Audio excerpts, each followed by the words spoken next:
In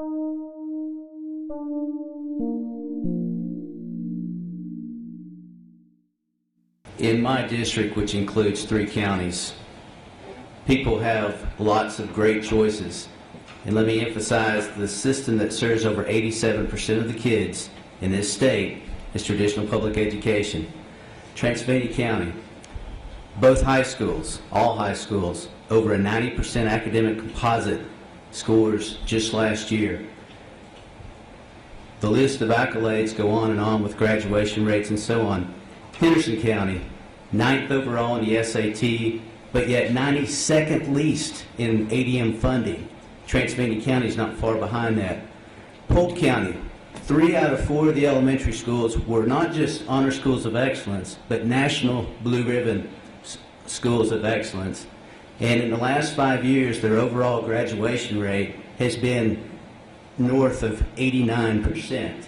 That's 3 counties, that's 3 rural counties, that when you continually take away, folks, no matter what their political dominion is, their kids end up taking it in the shorts. And as an example, we cut our athletic budget 2 years ago when I was the school board chairman, and oh, by the way, we were the most physically effective school system in the state as deemed by DPI. We had to cut it 50%.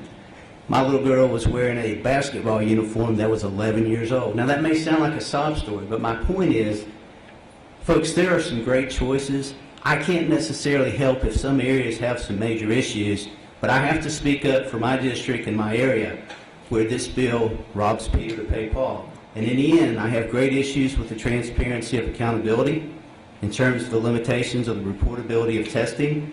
The criminal background checks are probably okay, but then again, what's good for one classification is good for the other. Only one at the highest level, I don't think that makes sense. And in the end, the money just doesn't add up. I look at what we have in terms of private school opportunities in this area where I live. We've got a couple of private schools that K-8 is about $14,000 a year, 9 through graduation is $19,000. When I look at those that are affordable, that this 4,200 would work for, their capacity is extremely limited with not much chances of increasing.